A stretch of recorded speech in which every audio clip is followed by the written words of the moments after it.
Hey, what's up, everybody? Eric Obremt here. Be authentic or get the fuck out. And which way is it? That way. And SMA Support Services. Always got to thank our sponsors over there up in the corner. SMA. We fucking love you, SMA. So doing a live tonight. Have not done a live in the evenings. Let me say ever. So it'll be interesting to see if we have 1 or 80 people show up. Either way, you can catch it on the replay as it's posted here. But tonight is going to be, this is going to be fun. This is going to be special. I've done an interview with this gentleman in the past on Be Authentic or Get the Fuck Out. But today we are going to be talking about his book release. As everybody watching probably knows, my book launch is happening in a couple of weeks.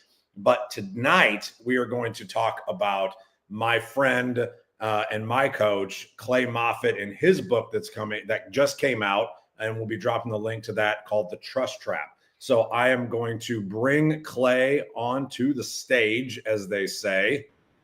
There he is. What's up, man? How are you, buddy?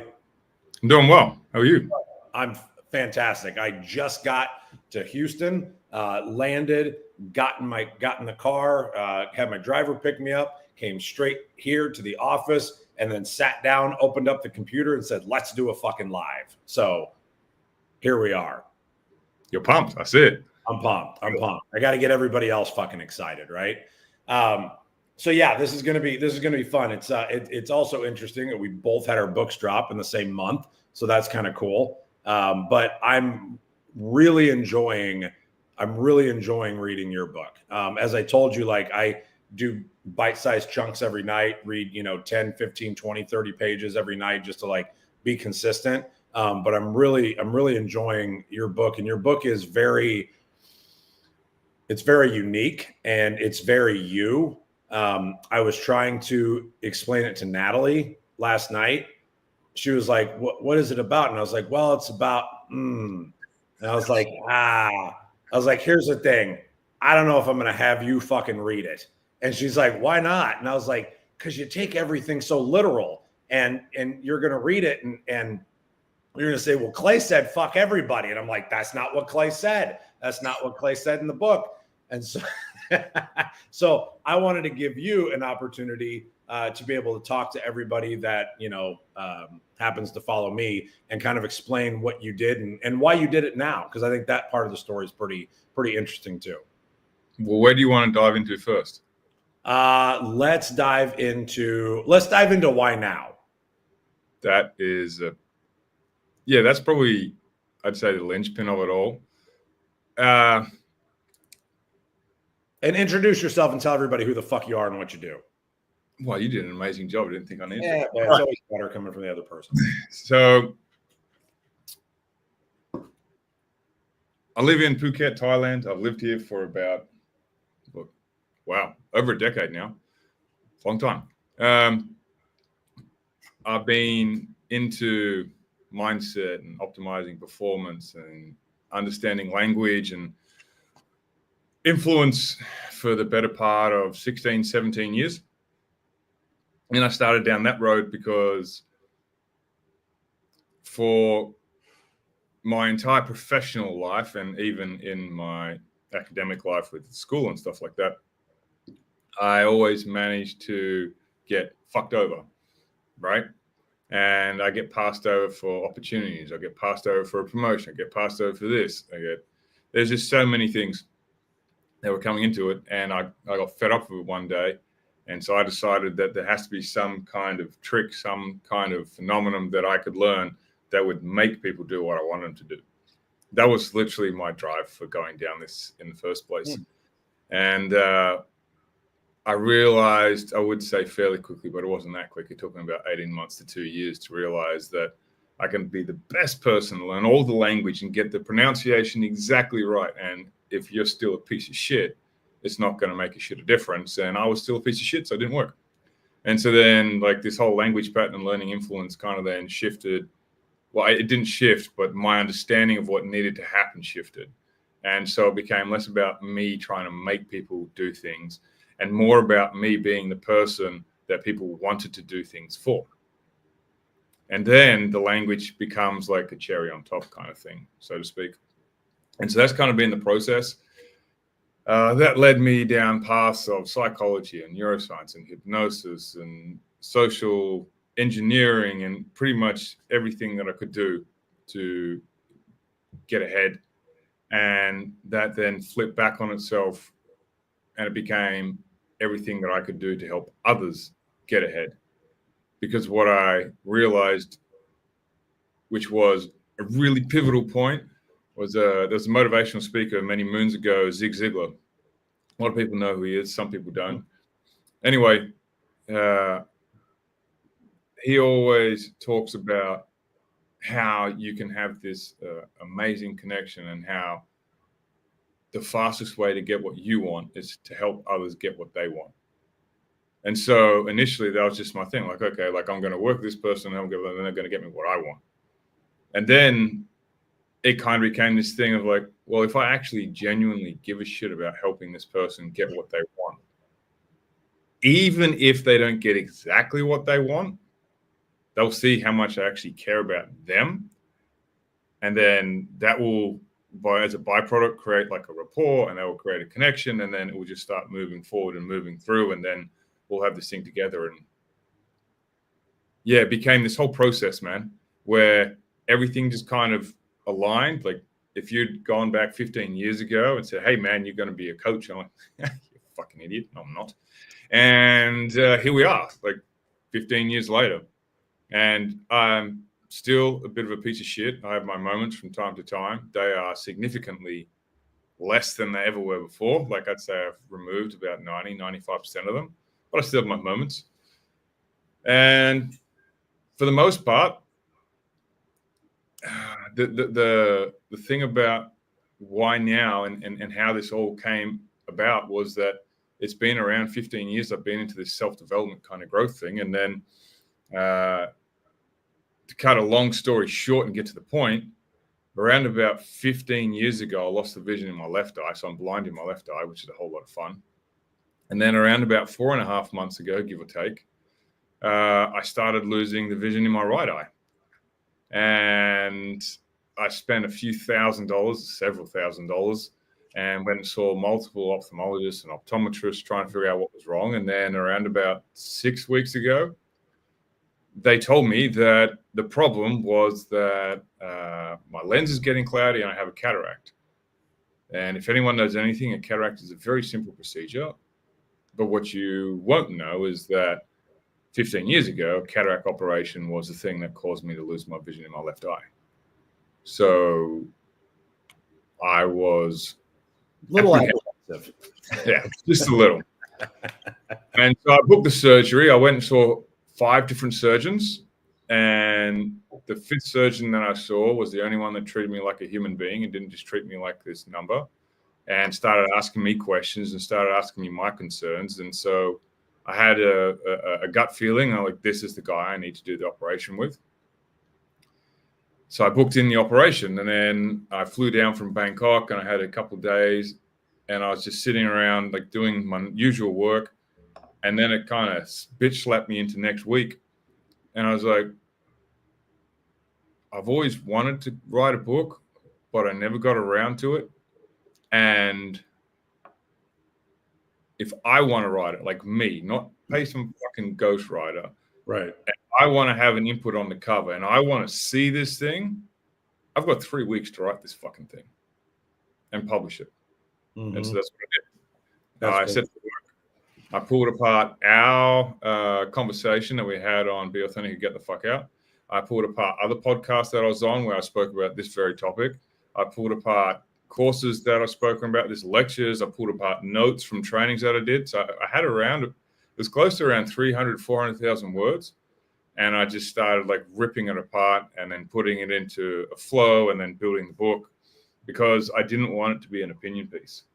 Like, this is a sensitive topic for a lot of people, right? Betrayal stings, betrayal hurts.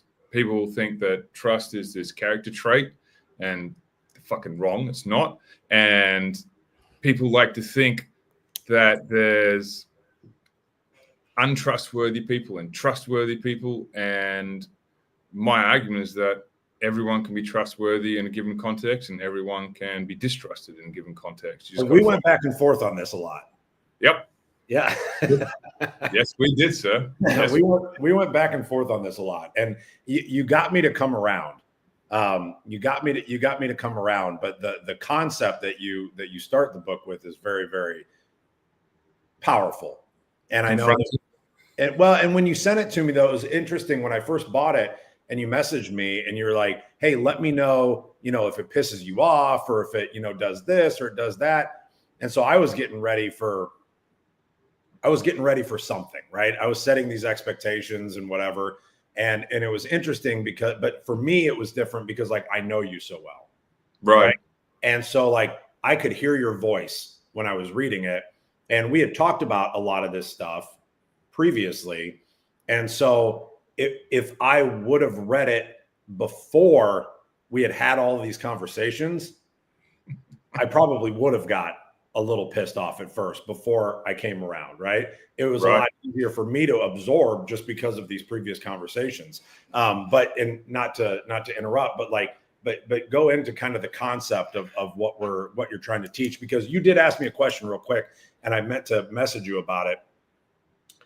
And what I wanted to tell you was that it absolutely is like sitting in a coaching session with you and having that conversation. And that truly does come through for people out there that don't have an opportunity maybe to work with you as often and for as long as I have, reading this book really does make you feel like you're sitting on a call with you and having this conversation. So I just wanted to give you that compliment because I know that was something that you were trying to do. Absolutely.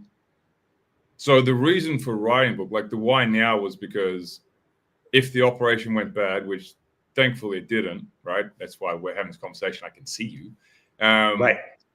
If it went bad, like this wouldn't be happening, right? It's such a weird paradox, man, because I would have got the book out there and I would have been like, great, I got the message out, but I would have been able to fucking promote it. And I didn't even think about promoting. I didn't think about any of the marketing. This had 0 launches, had nothing, no ads, absolutely nothing. I just wanted to get the book out because I wanted to have some ability to do some kind of coaching if everything went pear-shaped. And onto what you were talking about before, because you've worked with me and because we've kind of had this back and forth about certain topics, it kind of made it easier for you. That's why the subtitle is what the subtitle is. So I had someone message me and say, well, don't you think you should have the subtitle as Stop Getting Screwed Over? And I was like, no. They said, what? I said, fuck no.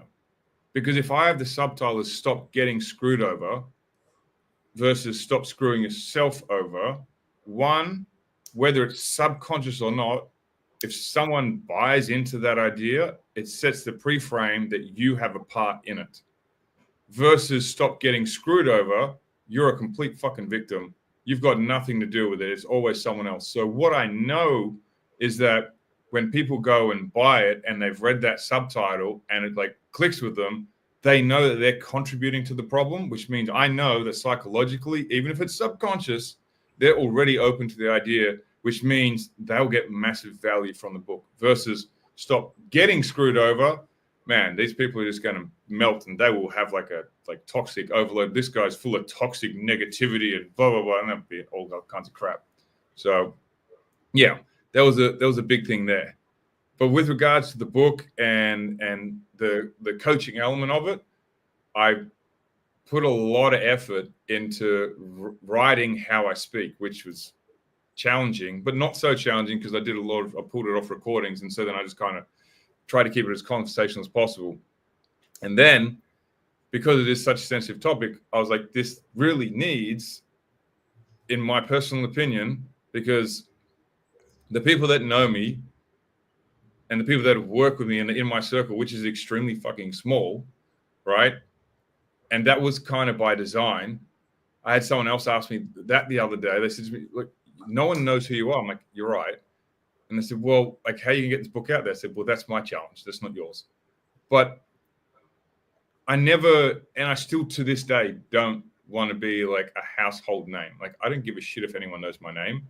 I absolutely care that this book transforms lives.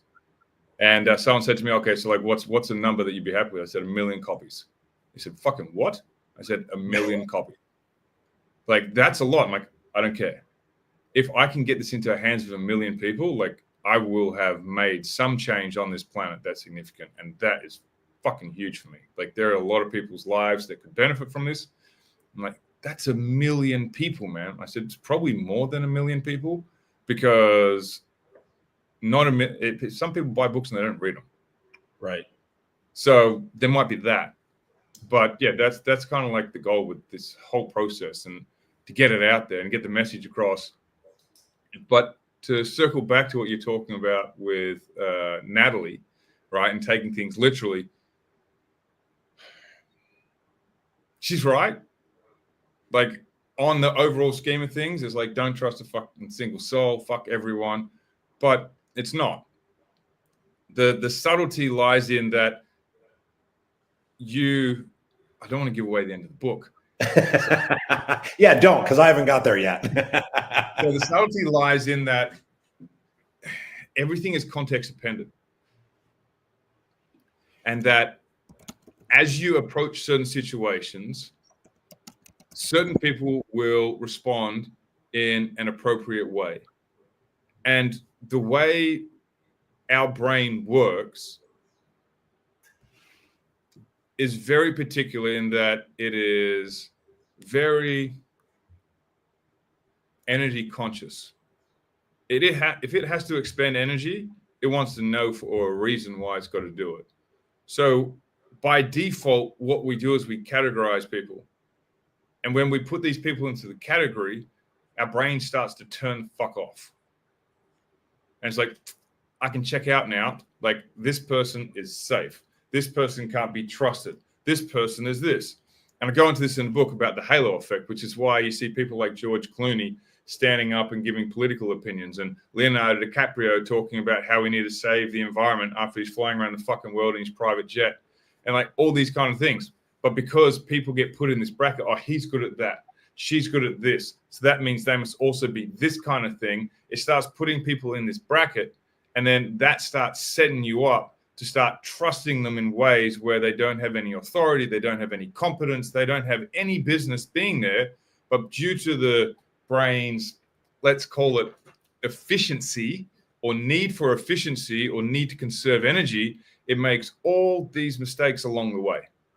And so that is the trust trap. The trust trap is that we put ourselves in these situations based on a whole bunch of things that are really out of our control until you become aware of the mechanisms that underpin it all. And once you become aware of those mechanisms, it gives you a different state to play in, and it allows you to take back the ball, become the quarterback, and then score the fucking touchdowns. So dig into that a little bit more, like the ownership of it, because I think that's what's really powerful of it especially in the beginning of the book, when you're talking about realizing that you are, because you think you can trust somebody, you start missing the red flags, right? And I think that's really, I thought you don't miss it. You don't miss the red flags. Your conscious mind overrules it. So, like, you still pick up on a red flag, but your conscious mind's like, no, man, like, right? He's trustworthy. He's a good dude. Don't worry about it. It's fine. I've never done that. Never done that. No. That's the thing. This is the thing. This is why I wrote this book. And that was the other question I got, like, why this book, Clay? Why this book? And people say, like, what's the thing? Like, if you could write one book, like, and only one book, what would this would be the fucking book, right? Because I could only write one book in 3 weeks, and this is the book.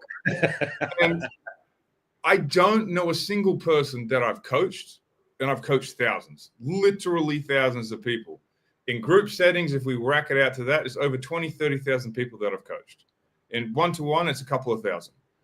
And with that process, I don't know a single person that has not fucked themselves over by ignoring red flags. Not one, right? You have. That's what I mean. Like every single, even me, like I've done it. It's human nature. And that's why I was like, this is so pivotal for people to understand. It's so important for people to understand that it's not because you're a fucking moron. It's not because you're a loser. It's not because you're stupid. It's not because you're naive. It's not because you're ignorant. It's because the brain works in a certain way. Our neurons fire in certain ways. We have psychological biases that start to push us in certain ways. And all of these things will create the perfect storm where you screw yourself over. And so Chase, who I mentioned in the book, is one of my mentors. He's a very good friend. He wrote the foreword of the book. He talks about how we rise by lifting others. And that's his philosophy behind life. My philosophy was always rise together, right? As I'm rising with others. And me rising, as they say, a rising tide floats all boats. So that's what I want to do. I want to rise and lift the tide as I rise. And this is the book that can do it, because it shines the light on the things that you didn't know that gets you to fall victim to the trust trap. Like I even talk about it in the book, man. I was such a victim, dude. Such a victim. I didn't even know I was a victim. And to be fair, until I wrote this book, I would never have said I was a victim. I would have just said that, I was just an idiot back then. I did stupid shit. And when I started going through the stories to highlight points inside the book, I was like, oh my God, like, fuck, you were a victim. You were a total fucking victim. And it was... You were a victim or you acted like a victim? No, I thought I was, right? Like I was the victim. Right. And like, if you play the victim, you will be the victim. There's no way out of it. So I was the victim. Yeah. In my head, I was the victim. I played the victim. I became the victim. And the world was against me. And the world couldn't give a shit about me. But I made it so much. I made it mean so much. And it was just total bullshit. So that's the big message right there. Like the world doesn't give a shit. Like the universe does not fucking care. It is not watching clay. No, it is not. And well, I mean, I guess it's watching everyone at the same time, but it's not watching anyone more than anyone else, right? And so like you're just I'm a unique snowflake, you're a unique snowflake, but we're in a blizzard and there's billions and billions of snowflakes that are unique that no one gives a shit. Way more snowflakes today than before, but go on. That is true. Fucking snowflakes. I just use that analogy with you. Yeah. I think that's so powerful because then it comes back to the ownership of it and not playing that victim, right? Because I think that's where everybody's head automatically goes, because like you said, like I'm special, right? I'm special. And this is happening to me, right? Everything is happening. Yeah. Everything is happening to me. And I think that when you get over, if you can take this book and learn the things that you're teaching in this book, and you can overcome that victim mentality.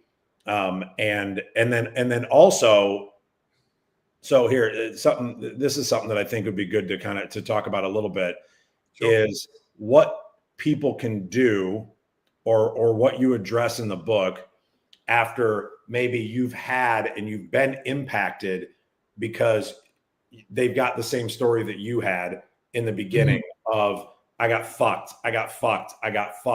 Now I don't quote unquote trust anybody. I'm not going to do anything with anyone, because I went through that, right? Where I got fucked over, way more than once, and got to a point where I was like, man, I can't even trust my own fucking decision-making anymore. Right. Maybe a little bit of insight into where you go into the book and that, and like, how do you overcome some of that? So you bring up like a really valid point that a lot of people experience, and it starts to create a really, really strong negative belief and attacking your self-worth. And I remember watching you go through that, and that was not a fun experience. I mean, it was fun to get you through it. Sure. It wasn't fun seeing you in the depths of it. And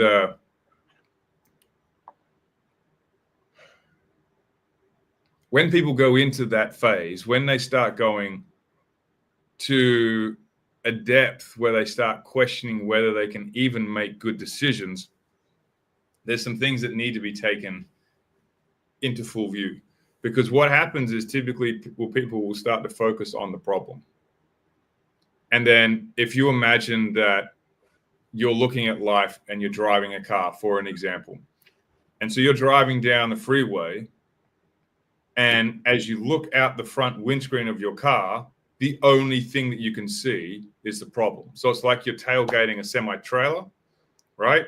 And you can just see the trailer in front of you. You can't see anything else. You're like, I've got no way out. There's no room for me. I'm fucked.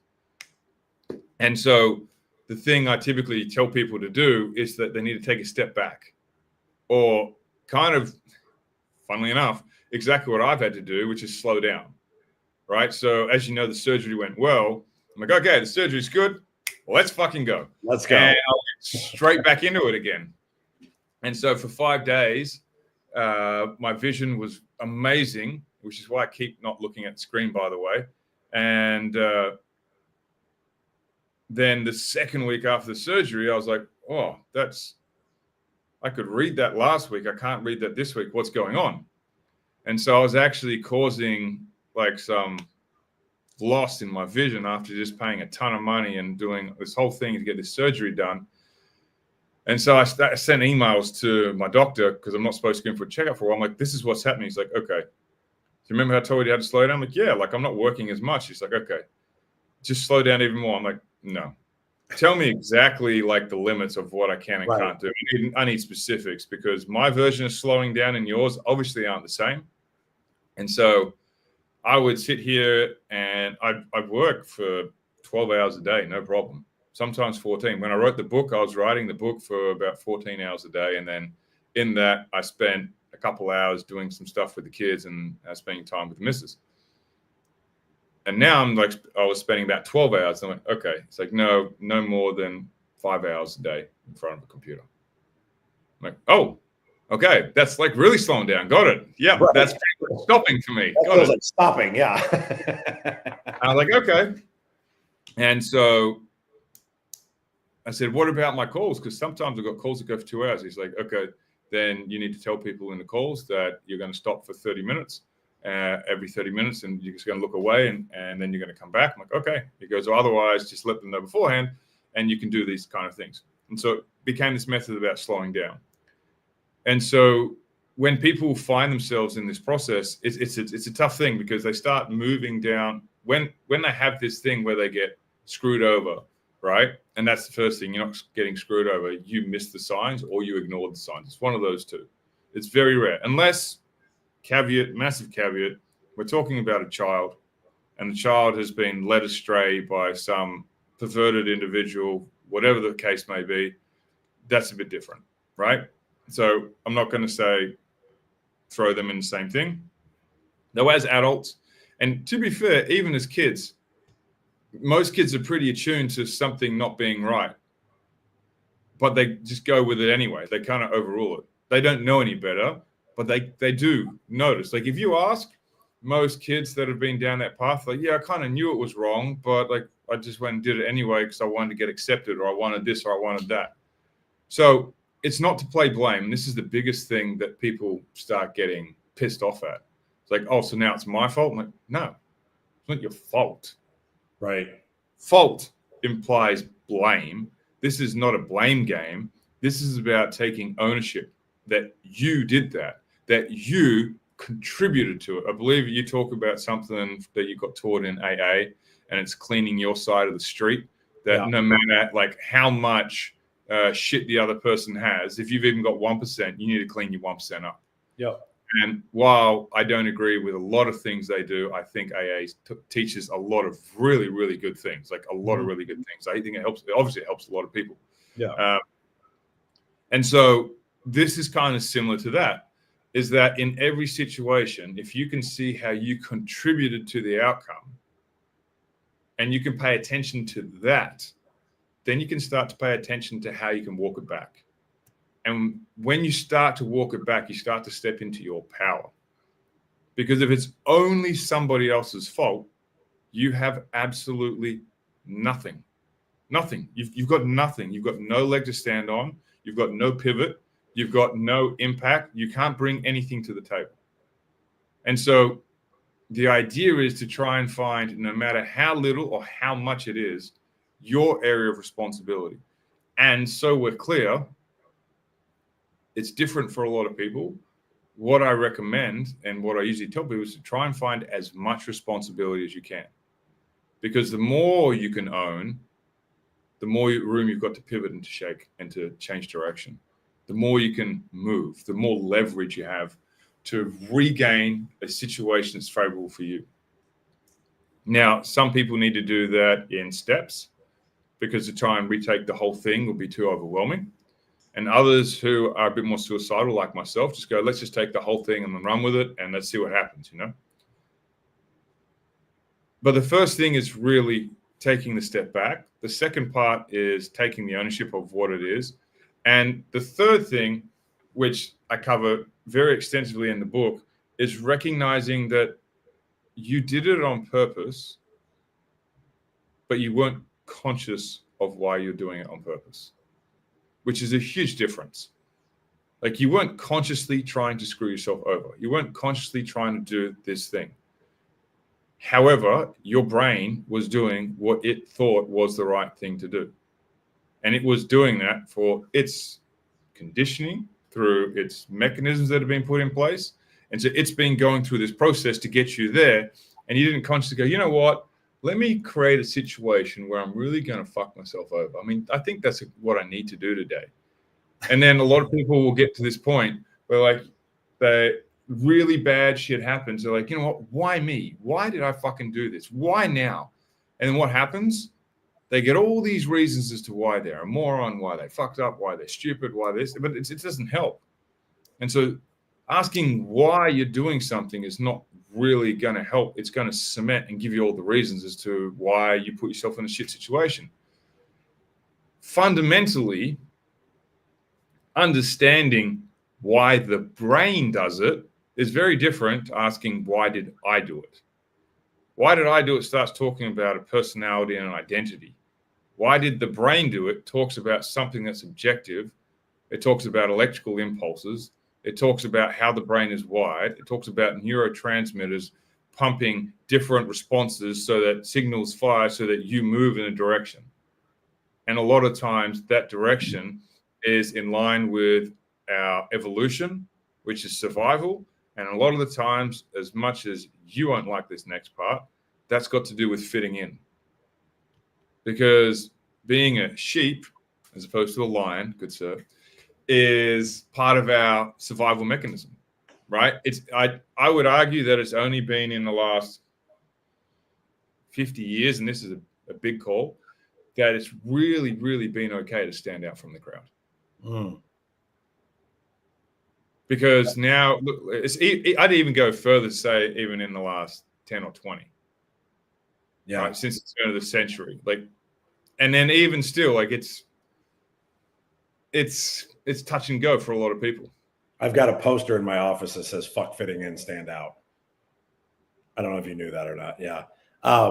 Quick. So Adam Patterson has a question on Facebook here that says, Clay, is there a difference between ignoring red flags and justifying them?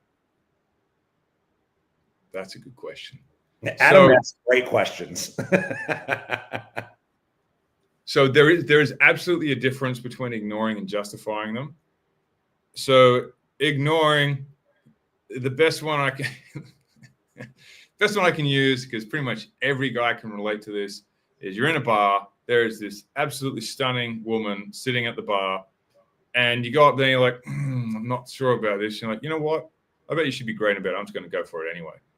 So that's not justifying. That's ignoring the red flag. You're like, fuck it. I don't care. Like, I want this more, and I'll deal with the thing after it. Justifying a red flag, typically speaking, from my experience, usually comes after the fact. Sure. Right? So ignoring is like, I'm going to do it anyway. And justification comes in as a reason as to why you ignored it after everything's already gone wrong. So really, to me, it comes more about time versus then there's an actual difference. They both run under the same mechanism. And they both like, yeah, well, I did it because of this, this, and this, and this. Or I'm going to do it because of this, this, and this is still in the pre for it. But that's not ignoring. You're justifying there as well, I suppose. But you're justifying it based on usually past experience. However, you're justifying it because you think this time's going to be different. However, the thing of it is, typically speaking, your unconscious, and I get into this in the last 3 chapters of the book, your unconscious is picking up on things that have been pushed into our DNA to pay attention. Like there's incongruence here, right? And that's a big thing. When what someone says and what they do are massively different, there's huge incongruence, then the brain will usually pick up on that. The justification comes in because you consciously aren't aware of what that red flag means. And so the reason why I go into it in the last couple of chapters in the book is to show you and give your conscious mind the ammo, say, here, fucking take this and learn this. And that way, when the red flag comes up, you're like, oh, I know what this means now. I know what this means. And so when the justification comes in, it becomes a different process and a different method, because now it's like, now you're justifying against ammunition versus justifying against thin air. Does that make sense? Yep. Yeah, absolutely. Absolutely. And I would say that is probably a difference as well, is that ignoring red flag, you'll ignore because you don't have any information, whereas you'll justify because you have some information, but you don't know what the information is that you're justifying. Whereas when you really have an understanding of what red flags mean, what the cluster means, what everything starts to come in with, then you'll be able to move forward and you'll be able to overwrite any ability to justify, because you'll now know what these things mean when you cluster them together. Sorry, did you see? I was throwing up Adam's comments here. Did you see that? I did not. I was too busy talking. Adam's fucking loving this. He just said, say do gap. I just want to be clear that this is pornography for my autism. Adam's really enjoying our little episode here. So thanks for tuning in, Adam. Okay, so we're at 38 minutes, and I know you're supposed to break your fucking eyeballs at 25 to 30. But what I want to wrap up with is I want you to, if you would, tell everybody should read this book, but give everybody kind of the brief of who this is for and why they should, so that we have that CTA at the end of why they need to be going and jumping on Amazon when I drop the link here after we close. Gotcha. So I would say the book is for anyone that's in a position where they have experienced life not going their way, and that it has happened once or multiple times, and they can't seem to figure out what they're doing that is preventing them from getting the result that they want. Because when you start to pull this apart, it becomes glaringly obvious and slaps you in the face. And then you can start to overcome it. Now, having said that, let me elaborate by who this book is not for, because I think that's way more important. Okay. This book is not for people who are not ready to look in the mirror. This people is not for people that do, I mean, your audience definitely understands profanity, and I use profanity. I don't use it as much as you, but I definitely use profanity in the book. but it's written in a very provocative way. I'm not intending to offend people. However, if you are easily offended, this book's not for you. I intend to provoke you to start thinking different so that your world changes. So this book is for you if you want your world to change, you want your life to change, and you want your results in every relationship that you have to change for the better. That's who it's for. Love that. Okay, before we close, I got one more question on Facebook here from Dwayne M. Watkins. Sometimes I know in the back of my mind that I'll be screwing myself over, but I want to be the good guy. So I end up trusting a person only to get burned in the end. Am I correct in saying that I should trust my gut instinct and don't trust the person to begin with? I think I know the answer to this, but I'm going to let you go. That's a wicked question. That's a really good question. So, all right, without giving the book away, I'll just say it. I was trying to think of a very clever way to say it, but I'm not going to. I'm just going to cut to the chase. Trust the patterns, not the person. The whole point of the book and the whole argument I make in the book is that you don't trust people. You trust patterns, right?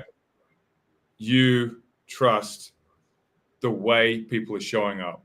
So, Dwayne, if you got that red flag, if you got this gut instinct, there's something going on there, and you would have overruled it because you didn't know what that gut instinct meant, or you couldn't quite quantify whether it was a gut instinct about this. Like, yeah, it could have been this, but maybe it wasn't that. And so I'm not quite sure. So I'm going to give them the benefit of the doubt.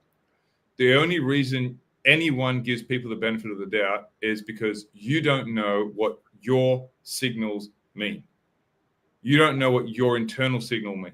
And if you can't fully identify with what your internal signals mean, then of course, as someone who is a good person and wants to give people the benefit of the doubt, you're going to default to that, which is a fucking brilliant trait, by the way, man. That's a really good trait.